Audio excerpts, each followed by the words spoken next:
कहानी के लेखक है ज्ञान तिवारी। रात का समय, शहर की ओर जाते हुए रास्ते पे एक बाइक मध्यम गति से दौड़ रही है। बाइक सवार के माथे पर हल्की सिलवटें उभर आ रही है। वह कुछ परेशान सा किसी सोच में डूबा एक दिशा में बाइक चलाए जा रहा है कि तभी बादल गहरा जाते हैं और हल्की बारिश गिरने लग जाती है। यूं अचानक शुरू हुई बारिश उसे थोड़ा सुकून देती है और उसके चेहरे की परेशानी हल्की हो जाती है। बाइक सवार एक घर के बाहर अपनी बाइक पार्क करके अंदर की ओर चल देता है। वह पूरा भीगा हुआ है। ऊपर आकाश में बिजली का जोर जोर से कड़कना जारी है। वह आदमी कंधे से बैग उतारकर कमरे के सेंटर में पड़ी टेबल पर अपना बैग रखता है और खुद हाथ प्रभ टेबल के पास रखी कुर्सी पर बैठे अपने हाथों के बीच अपना सर छुपा लेता है।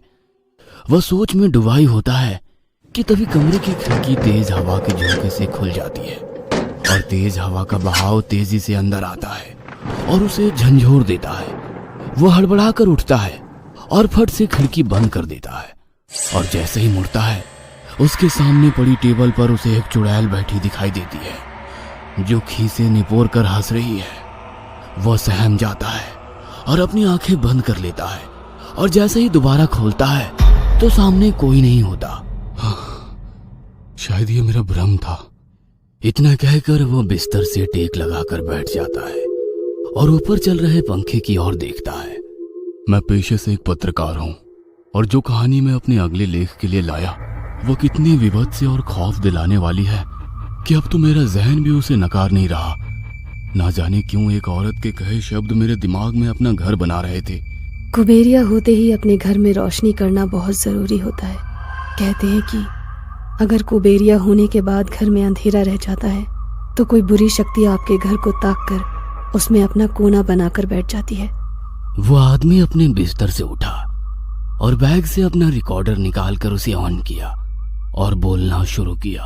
रितिका और अमित देर रात ड्राइव करके अपने घर वापस पहुंचे तो देखा उनकी माँ बाहर चौखट पर बैठी हुई है। रितिका और अमित ने उनके पास आकर पूछा कि वो इस तरह गुस्से में घर के बाहर क्यों बैठी है तो वह सहसा चिल्ला उठी, कितनी बार बोले हैं तुम लोगों को कि अगर शाम के समय कहीं घर से बाहर जाओ तो घर की बत्तियां जला कर जाया करो, पर बुद्धि मोटी होती है तो भलाई की बात नहीं जाती है उसमें। अमित अपनी माँ को समझाते हुए कहता है, अरे ऐसा भी क्या हो गया माँ, इतना क्यों गुस्सा कर रही हो तुम?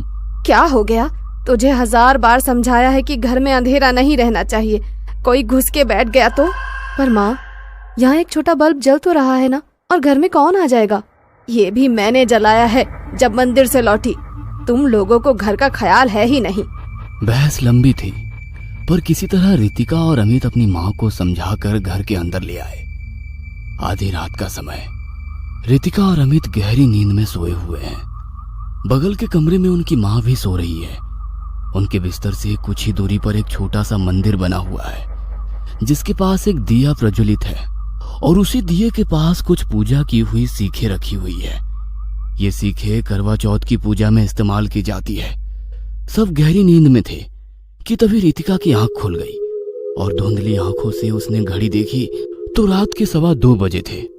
वो उठी और किचन में रखे फ्रिज से पानी की बोतल निकाली। उसने पानी की 2 घूंट पिए ही थे कि एक अजीब सी आवाज उसके कानों में